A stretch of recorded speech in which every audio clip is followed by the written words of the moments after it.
Welcome back once again. एक दफ़ा फिर आपको खुशामदीद कहेंगे। ब्रेक पे जाने से पहले हमारी डिस्कशन जारी थी, बात हो रही थी कुछ आम इशूज़ के हवाले से। आपकी क्वेरीज क्वेश्चंस भी मौसूल हो रहे थे, इसके ऊपर डेफिनेटली प्रोग्राम में बात होगी। और एक और बड़ी इंपॉर्टेंट जो हमारे शो का पार्ट है वो है हमारा कुकिंग का सेगमेंट, वो जारी था, उसकी तरफ भी आपको लेके जाएंगे। आज शेफ़ साहब जो है वो बड़ी इंटरेस्टिंग डिश बना रहे हैं और कुछ देर पहले हमारा कुछ बता रहे थे पपाया के बारे में, और कच्चा उसकी जो पपीता, है वो पक्का कच्चा पपीता। पपीता के बारे में बता रहे थे, उसकी क्या क्वालिटीज़ होती हैं। हमें जानकर बड़ा अच्छा लगा, आपको भी यकीनन अच्छा लगा होगा। स्टूडियोज़ में हमारे साथ बड़े ख़ास मेहमान इस वक्त यहाँ पर मौजूद हैं, एक बड़ी ज़बरदस्त शख्सियत हैं।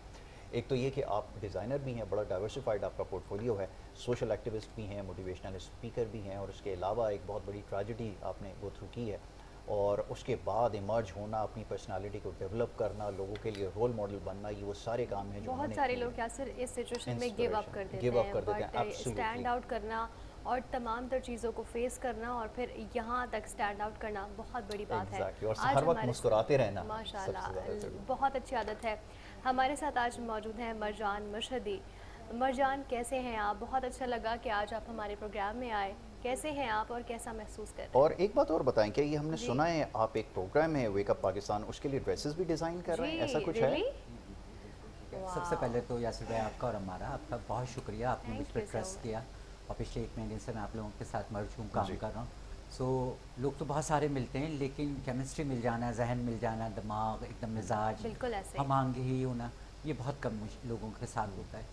सो जब मैं यहाँ आया था तो सिर्फ एक आध ड्रेस देखे मैंने कहा कि बस जान छूटेगी चलें शादी की वजह से, लेकिन मैं यहाँ रुक गया। और अभी मैं दूसरे चैनल्स पे भी कर रहा हूँ, लेकिन यकीन जाने वहाँ पे भी जाके मैं आप लोगों की खूबियाँ, पूरी टीम की, इस thank you. Channel thank 5 you की सो पूरी मच। टीम की मैं बाकायदा खूबियों को बयान करता हूँ कि सेट बहुत अच्छा है, इन्वायरमेंट बहुत अच्छा है, स्टाफ बहुत अच्छा जी कोऑपरेटिव है, बड़ा केयरिंग है, मज़ा आता है। जिस दिन मेरी ड्यूटी नहीं भी होती उस दिन मैं यहाँ सिर्फ चाय पीने भी चाय आता पीने हूँ, आते हैं, चिट हम चैट सारे के लिए बैठ के आता हूँ, चाय पीते हैं, मैं बहुत फ्रेश हो अच्छा जाता हूँ। लगता है। मतलब क्लाइंट तो बहुत मिलते हैं, लेकिन आप ऐसे लोगों से मिले जिनसे आपको खुद सीखने को कुछ मिले। हाँ, सही है ना?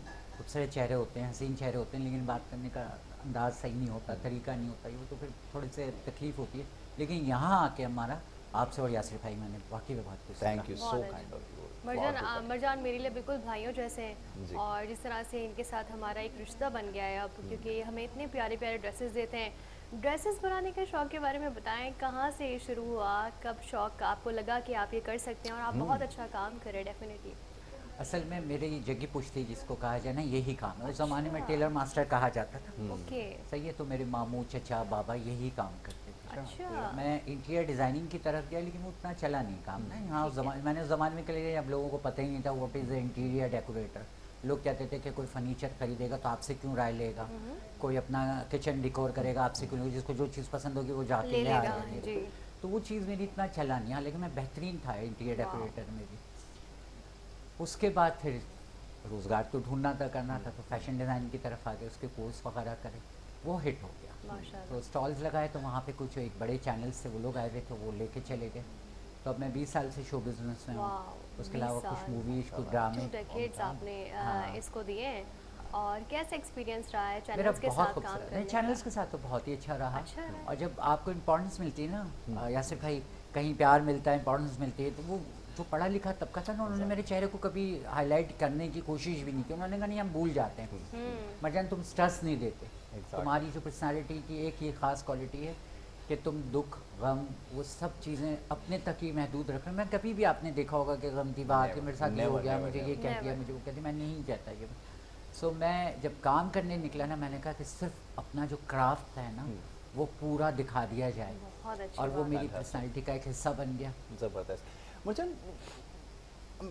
आई मीन ये it's completely up to you. मैं ये चाहूँगा दो कि it's a very difficult to make one understand कि what you have gone through, कि सारी सिचुएशन, ये एक्सीडेंट होना।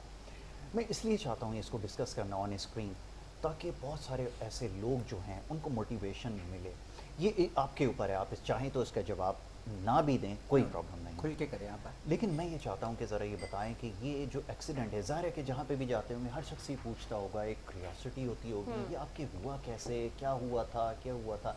मैं ये चाहता हूँ कि यह इसलिए बताया जाए ताकि लोगों को ये समझ में आए कि अगर इतना बड़ा हादसा हो भी जाए तो सरवाइव कैसे करना है, ना सिर्फ सरवाइव करना है बल्कि इतना सक्सेसफुल हो जाना कैसे ये या। सफ़र तय हुआ, ये आपके ऊपर है। अगर आप चाहें, मैं अगेन आपसे करता हूँ कि it's ji, very if you personal are question, comfortable, ये नहीं बिल्कुल। होना चाहिए, लेकिन अगर आप अनकम्फर्टेबल है तो नहीं बिल्कुल। करना। जी मैं आपको बताऊं, हम इराक के शहर बगदाद में रहते Right. थे। मेरी मदर का इराक से ताल्लुक जी, था, फादर मेरे पाकिस्तानी जी। थे। सो वहाँ गैस सिलेंडर्स होते बिल्कुल ठीक हैं। ये सिर्फ पाकिस्तान, एक दो और मुल्क हैं जहाँ सुई गैस लाइन नहीं सिस्टम होती, है, बिल्कुल ठीक है। बाकी पूरे वर्ल्ड में गैस सिलेंडर है। हम इस नेमत से माला माल हैं, इस दौलत से माला माल हैं, हम कदर नहीं करते कि हमारे पास सुई गैस जैसी आसामियाँ बिल्कुल ठीक, है, बिल्कुल आसानी ठीक। से है। तो वहाँ गैस सिलेंडर हमारे कुक ने सही तरीके से फिक्स नहीं करा। मैं ये इसलिए भी बताना चाहूँगा कि अब ये हमारे awareness है हमारे लोगों घरों में के भी अब ये बड़ा आ रहा सही। है, ये हाँ, गैस सिलेंडर्स exactly। है, अभी लोग रख रहे हैं क्योंकि गैस की शॉर्टेज की वजह जी। से। तो वो सही तरीके से कुक से हमारे फिक्स नहीं हुआ, वो लीक हो रहा था। वो उसके करीब जाके बॉल रुकी और मैंने उठाई है और वो ब्लास्ट हुआ। जलती मेरी पीठ, लेकिन मैंने ऐसे ऊपर देखा तो वो सारा कुकिंग का जितना सामान था वो मेरे ऊपर गिर गया और मेरे बाल Blast हुआ था ये? ब्लास्ट हुआ बहुत बुरी तरह से। तो वो 2 साल की एज में फिर बिल्कुल ही 40-42 दिन तक तो होश ही नहीं आया। हॉस्पिटल लेके गए और ये सब कुछ वगैरह, सिर्फ दिल की धड़कनें चल रही थी। और तब आपकी उम्र क्या थी? 2 साल एज थी। 2 साल? 2 2 साल की एज उम्र थी। में। सो एक हम यासिर भाई एक प्रोग्राम करेंगे, मेरी कुछ पिक्स और वीडियोस हैं अच्छा, ज़माने की, sure, sure, तस्वीरें हैं, sure। हम उसको उसको तो करेंगे, कुछ पूरी हम डॉक्यूमेंट्री का ना। अभी नहीं, टाइम लेके हम आराम से कर लेंगे, कोई इशू नहीं है। तो हॉस्पिटल्स की भी हैं और ये सब कुछ वगैरह। हो सका तो मेरे जो डॉक्टर हैं, डॉक्टर हरीक, जी। जो इराक़ में ही हैं टर्किश, वो उनको भी हम लाइन Sure, में sure, why लेंगे, not, why ऑनलाइन लेंगे। क्योंकि अभी मैंने 14 अगस्त पे सिविल हॉस्पिटल बंद सेशन पे एक प्रोग्राम करा, जी। तो वो ऑनलाइन थे मेरे अच्छा, साथ। माशाअल्लाह। और सबसे अच्छी बात ये लगी कि उन्होंने मुझे कहा, वो उर्दू बिल्कुल नहीं जानते, अच्छा। वो टोटल इंग्लिश में बात कर रहे थे, लेकिन उन्होंने लाइन को बाकायदा रटा और कहा कि तू मेरा शाहकार है, वाह, मरजान तू माशाअल्लाह। मेरा शाहकार है। क्योंकि डट था बिल्कुल, सिर्फ दिल की धड़कन चल रही थी। और जिस तरह से तुमने कॉपरेट करा उस वक्त, और मेडिसिन में, दवाइयों में बहुत तकलीफ़ होती है। हमारा मतलब है ना, मौत से बढ़कर अगर कोई चीज़ है तो आपके स्किन का जलना बिल्कुल ऐसे ही है। बहुत बहुत तकलीफ दे मराइल होते हैं। ये कि इंसान वैसे ही खौफ से ही मर जाता है। बिल्कुल ऐसे ही। लेकिन बहरहाल ट्रीटमेंट चला, फिर बाहर भी लेके गए पेरेंट्स, बाहर भी, इराक़ के अलावा भी दूसरी कंट्रीज, इटली वगैरह में भी हुआ। कैसे हुआ, जब मैं स्कूल वगैरह गया तो फिर मुझे थोड़ा सा फेस करना पड़ा। यहाँ पाकिस्तान आके मुझे अच्छा, वहाँ पे नहीं था। वहाँ नहीं था, वहाँ Right, ये सब right। वहाँ तो पता ही नहीं चला ना कैसे ज़िंदगी गुजर गई। बिल्कुल पाकिस्तान ठीक है। है, स्कूल वगैरह, उसमें मुझे थोड़ा सा सर्वाइव करने में मसला हुआ। कॉलेज में बेहतर हो गया था, बिल्कुल ठीक है। यूनिवर्सिटी में और अच्छा हो गया था क्योंकि पढ़ा लिखा तबका था, ये सब जी। कुछ। कॉन्फिडेंस लेवल मेरा इसलिए भी अच्छा रहा क्योंकि मेरे पास ऑप्शन नहीं थे यासिर भाई, कोई भाई नहीं था कोई, और फादर की डेथ हो चुकी थी, एक बहन रह गई थी, वो भी अपनी मैरिड थी, अपनी लाइफ में बिजी थी। वो तो Exactly। एक हो ना ऑप्शन हो, मेरे पास शोल्डर ही नहीं था। जी। तभी आप इतने स्ट्रांग बन गए। मेरे पास शोल्डर नहीं था कि मैं रोने के लिए, ये वहाँ 2 सहबाब मेरे बड़े काम आए। कोविड के बाद जब हम आए ना काम करने के लिए, तो Okay। उस वक्त थोड़ी सी दिक्कत हुई, परेशानी हुई है वो। लेकिन मैं फिर उनका नाम लूँगा, डॉक्टर शाहिद जमाल साहब मिले, right। और उन्होंने कहा नहीं तुम काम करो मरजान, और अच्छा कर रहे हो, बेहतर कर रहे हो। जो थपकी थी ना यासिर भाई, जैसे आपके एक अहमद शाह साहब हैं, कहने को स्क्रीन के पीछे रहते हैं, लेकिन वो मेरे बड़े काम। Thank you. बहुत शुक्रिया। मरजान को बुलाते रहेंगे, बड़ी बहुत अच्छा लगा मोटिवेशनल आपसे बात स्टोरी है करके। ये, इसको सुनना ज़रूरी है, इससे बड़ा हौसला मिलता है, बहुत कुछ सीखने को मिलता है। Again thank you so very बिल्कुल। Much for being Thank you so part much, of this मरजान। शो। और बहुत हमारा अच्छा साथ लगा देने आपसे के बात लिए करके। बहुत अच्छा लगता है हमेशा मरजान के साथ बात करके।